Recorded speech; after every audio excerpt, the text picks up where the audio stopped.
Selamat sore dan salam sehat.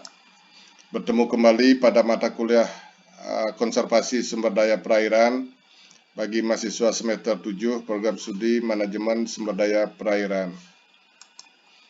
Pada perkuliahan minggu ini kita akan melanjutkan pembahasan modul 6 dengan topik perikanan dalam konteks kawasan konservasi perairan. Modul ini membahas tentang peranan kawasan konservasi perairan sebagai alat pengelolaan perikanan berkelanjutan. Tujuan dari pembelajaran modul ini diharapkan mahasiswa mampu memahami sejarah kesenjangan antara KKP dengan perikanan dan munculnya paradigma baru pendekatan ekosistem terhadap perikanan melalui pengembangan dan pengelolaan kawasan konservasi perairan. Dan yang kedua, memahami peranan KKP sebagai alat pengelolaan perikanan berkelanjutan. Pada minggu lalu sudah dibahas 2 materi dari 4 materi dari modul ini. Pada minggu ini kita akan membahas materi ketiga dan keempat, yaitu masing-masing kawasan konservasi perairan yang ramah terhadap nelayan dan beberapa studi kasus. Kita langsung ke materi ketiga, kawasan konservasi perairan yang ramah terhadap nelayan. Jadi secara tradisional, beberapa masyarakat adat dan nelayan tradisional telah mempunyai kearifan lokal yang menyerupai cara kerja kawasan konservasi perairan di dalam konteks perikanan berkelanjutan. Jadi beberapa masyarakat adat dan nelayan tradisional menggunakan peraturan lokal untuk melestarikan sumber daya ikan seperti misalnya pembatasan spasial atau area penangkapan, pembatasan alat penangkapan ikan tertentu yang ramah terhadap lingkungan, juga pembatasan musim penangkapan, dan juga pembatasan terhadap penangkapan spesies atau ukuran ikan tertentu. Nah, peraturan-peraturan seperti ini biasanya sangat efektif ya karena dibentuk berdasarkan pengetahuan, kepercayaan dan nilai-nilai lokal serta diimplementasikan melalui mekanisme dan lembaga tradisional yang sangat mengikat komunitasnya. Namun dalam perkembangannya karena jumlah komunitas atau jumlah nelayan semakin meningkat, nilai-nilai kearifan lokal seperti ini semakin meluntur. Nah, demikian juga semakin dominannya peran pemerintah pusat di dalam pengelolaan perikanan secara top-down, ini juga disinyalir menimbulkan hilangnya mata pencaharian dan marginalisasi komunitas nelayan dalam beberapa kasus.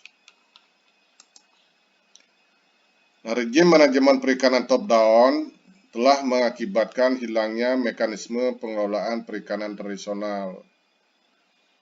Intervensi-intervensi kebijakan yang secara top-down tanpa melibatkan pemangku kepentingan, khususnya masyarakat nelayan sendiri, ini seringkali mengakibatkan benturan di tingkat nelayan tradisional dan bahkan menimbulkan marginalisasi.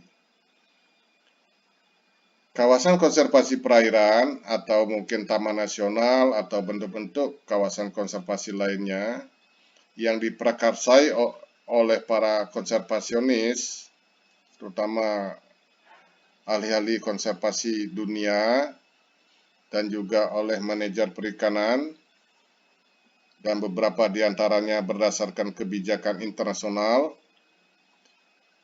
Ini diimplementasikan dalam sebagian besar model top-down yang sering ditentang oleh nelayan dan komunitas lokal. Oleh karena itu, banyak terjadi kasus-kasus penolakan atau ketidaktaatan dari nelayan dan komunitas lokal terhadap kebijakan-kebijakan konservasi yang bersifat top-down. Beberapa alasan penolakan nelayan, khususnya nelayan skala kecil terhadap pengembangan kawasan konservasi perairan top-down, ini umumnya berlipat tiga, ya, saling mempengaruhi. Alasan yang pertama adalah kebijakan KKP yang eksklusif. Jadi konservasi hanya ditujukan untuk konservasi. Itu yang disebut dengan kebijakan KKP yang eksklusif. Ini menyebabkan konsekuensi sosial dan ekonomi yang tidak diinginkan nelayan karena berdampak terhadap lingkungan dan terhadap hilangnya mata pencaharian dan mendorong kemiskinan, hilangnya hak pemanfaatan sumber daya, dan konflik masyarakat. Nah, perancangan KKP yang hanya merupakan kenikmatan perencana terhadap pengetahuan konservasi, jadi hanya mementingkan dari segi teknokratik, ya, dan mengabaikan semua nilai serta kebutuhan nelayan lokal atau masyarakat yang bergantung langsung pada sumber daya untuk mata pencaharian dan kelangsungan hidup mereka. Jadi pada kasus-kasus terdahulu banyak kawasan konservasi, misalnya dalam bentuk taman nasional atau taman wisata alam, itu dirancang hanya untuk berupa istilahnya kenikmatan perencana atau inisiatornya tanpa memperhatikan kebutuhan dari nelayan dan masyarakat yang bergantung kepada sumber daya. Yang kedua, alasan yang kedua, KKP top down, jadi kebijakan KKP yang bersifat top down sering mengakibatkan marginalisasi kelompok rentan dari proses tata kelola kelautan. Jadi dalam proses pengelolaan kawasan konservasi, termasuk di dalamnya juga ada aspek perikanan, ini kelompok-kelompok rentan, ya, seperti nelayan kecil itu diabaikan dalam proses tata kelola. Seringkali tidak diperhitungkan aspirasi dan kebutuhannya. Alasan yang ketiga, tujuan konservasi dari KKP top down sering tidak dikomunikasikan dengan baik sehingga tidak dipahami oleh nelayan lokal. Jadi sering ini juga menjadi penolakan karena masyarakat menganggap bahwa konservasi itu semata-mata perlindungan dan tentu dalam konteks ini nelayan akan merasa dikurangi aksesnya terhadap sumber daya. Seringkali juga sonasi atau sistem sonasi dari kawasan konservasi perairan tidak dipahami oleh masyarakat karena kurangnya komunikasi. Dalam beberapa dekade terakhir, ada sejumlah perbaikan penting pada kebijakan dan praktek KKP yang dapat meningkatkan proses dan atau hasil KKP dalam konteks perikanan, terutama KKP yang diinisiasi melalui Kementerian Kelautan dan Perikanan. Jadi sejak masuknya berdirinya Kementerian Kelautan dan Perikanan menginisiasi KKP, muncullah paradigma baru di dalam konservasi sumber daya perairan, termasuk dalam pengembangan KKP, sehingga dulu ada istilah kawasan konservasi laut daerah atau KKP yang dikelola oleh daerah, yang dalam proses pembentukannya itu sangat kuat melibatkan para pemangku kepentingan setempat, khususnya masyarakat nelayan. Dalam kebijakan seperti ini, KKP telah mengemban mandat pembangunan berkelanjutan yang luas, baik berkelanjutan secara ekologis, sosial budaya, maupun ekonomi. Jadi dalam konteks KKP, perikanan pembangunan berkelanjutan itu adalah menyeimbangkan antara keberlanjutan ekologis dari segi lingkungan dan sumber daya, sosial budaya, dan ekonomi. Termasuk penekanan pada KKP multiguna yang menggabungkan nilai-nilai berbagai pemangku kepentingan, artinya kebutuhan aspirasi dari berbagai pemangku kepentingan yang mendukung pembangunan lokal dan yang bertujuan untuk menghasilkan manfaat perikanan serta meningkatkan ketahanan ekosistem. Jadi dalam KKP paradigma baru ini sudah terintegrasi mandat dalam pengembangan KKP untuk perikanan berkelanjutan di samping untuk meningkatkan ketahanan ekosistem melalui perlindungan-perlindungan. Kita lanjutkan materi keempat, beberapa studi kasus KKP ramah terhadap nelayan. Artinya KKP memberi ruang dan manfaat bagi nelayan setempat. Pertama, kasus no-take area atau area larang ambil yang ditetapkan di Great Barrier Reef, di Taman Nasional Laut Great Barrier Reef di Australia. Jadi di Taman Laut Great Barrier Reef Australia, Great Barrier Reef ini adalah barrier reef terumbu karang penghalang terpanjang ya di dunia. Nah, pada tahun 2004 pihak Taman Laut Great Barrier Reef ini mendesain kembali zonasi area larang ambil. Ya, area larang ambil itu adalah yang titik-titik ya, no-take area atau area larang ambil atau istilahnya zona inti. Ya, zona inti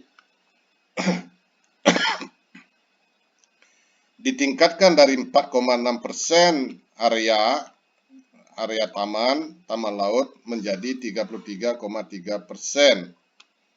dari total area taman laut ini. Nah, dengan ditingkatkannya no-take area, ternyata ada banyak bukti sekarang bahwa di dalam NTA, di dalam area larang ambil ini, ada lebih banyak ikan target daripada di luar NTA. Jadi kelimpahan ikan meningkat. Ya. Nah, spesies target dalam NTA ini juga memiliki ukuran dan distribusi usia yang luas. Lebih banyak jantan dan betina yang lebih dewasa atau lebih besar. Oleh karena itu, ini akan sangat mendukung ya perikanan melalui limpahan. Ingat itu sudah kita pelajari tentang spillover dari no-take area. Nah, dari hasil studi, kontribusi NTA untuk mempertahankan perikanan di Great Barrier Reef ini adalah adanya efek positif pada limpahan spesies ikan target ke area penangkapan. Jadi dengan melimpahnya ikan-ikan target, ikan-ikan yang ikan-ikan untuk tujuan penangkapan ikan di no-take area atau area larang ambil ini akan memberikan efek positif pada meningkatnya limpahan ikan keluar ke daerah penangkapan. Berikutnya adalah fekunditas ikan, ya, jadi fekunditas ikan, telur ikan, ya, dan ekspor larva juga meningkat ke area penangkapan. Jadi nanti telur dan larva yang diekspor keluar ke area penangkapan ini juga akan tumbuh menjadi ikan besar untuk ditangkap di area penangkapan. Sedangkan di no-take area ini adalah pabriknya, ya, tempat berkembang biaknya. Kualitas habitat juga akhirnya meningkat. Jadi inilah peran penting dari no-take area terhadap perikanan berkelanjutan di dalam kawasan konservasi perairan. Kasus yang kedua, mungkin kita bisa belajar dari Taman Nasional Karimun Jawa, Jawa Tengah ya. Nah, Taman Nasional Karimun Jawa ini dihuni oleh sekitar 10.000 lebih orang, di mana 70% adalah nelayan, dengan perikanan target umumnya adalah ikan-ikan dasar, kerapu, ada juga makeral, kakap, ya, teripang, lobster, ikan teri, dan ekor kuning. Keuntungan ekonomi langsung bagi masyarakat lokal dari kegiatan perikanan telah bernilai lebih dari 700.000 US dollar per tahunnya, ya, dari penelitian Nababan dan kawan-kawan tahun 2010. Namun pada tahun 2004 sampai 2009 terjadi penurunan biomasa ikan sebagai akibat penangkapan yang berlebihan. Terjadi overfishing. Nah, sebagai respon terhadap masalah ini, Otoritas Taman Nasional, dalam hal ini Balai Taman Nasional Karimun Jawa, melakukan beberapa langkah kunci dalam upaya untuk membalikkan penurunan sumber daya ikan ini. Jadi pertama, melarang muroami. Kemarin sudah kita bahas, muroami ini alat penangkap ikan yang sangat tidak ramah lingkungan karena dia digunakan di area terumbu karang dengan cara memukul-mukul karang untuk supaya ikan keluar dari persembunyiannya. Kemudian merancang kembali rencana sonasi Taman Nasional dengan nelayan bersama-sama, ya, dan beragam input dari pemangku kepentingan. Jadi mendesain kembali sonasinya. Ya. Kemudian memprakarsai pendekatan manajemen berbasis hak, di mana hanya nelayan lokal yang memiliki akses ke spesies yang ditunjuk melalui serangkaian pengendalian. Jadi tidak boleh nelayan luar yang masuk menangkap ikan, ya, dengan pengendalian yang ketat oleh pihak Taman Nasional. Nah, nelayan secara aktif berpartisipasi dalam patroli bersama, ya, menerapkan nomor telepon hotline, ya, unik bagi masyarakat untuk melaporkan jika terjadi pelanggaran yang ditemui atau kegiatan yang berpotensi merusak perikanan lokal. Jadi ada peran serta masyarakat di dalam pengawasan. Nah, kepatuhan nelayan terhadap NTA, No-Take Area atau zona inti, telah meningkat 40% sejak tahun 2010. Jadi ada peningkatan kepatuhan. Dan nelayan lokal sudah melaporkan peningkatan kelimpahan beberapa jenis ikan target hingga 10%. Jadi ada peningkatan kelimpahan ikan dengan adanya kepatuhan dari nelayan untuk menaati tidak menangkap ikan di NTA, No-Take Area, atau di dalam zona inti. Kasus ketiga, kita coba lihat juga di Malaysia, ya, KKP sebagai alat manajemen perikanan berbasis ekosistem di sepenanjung Malaysia. Nah, pada tahun 1990, sebagai reaksi terhadap tren penurunan kelimpahan ikan, pemerintah Malaysia memulai inisiatif pengelolaan perikanan berbasis ekosistem dan mendirikan suatu kawasan konservasi di sepenanjung Malaysia.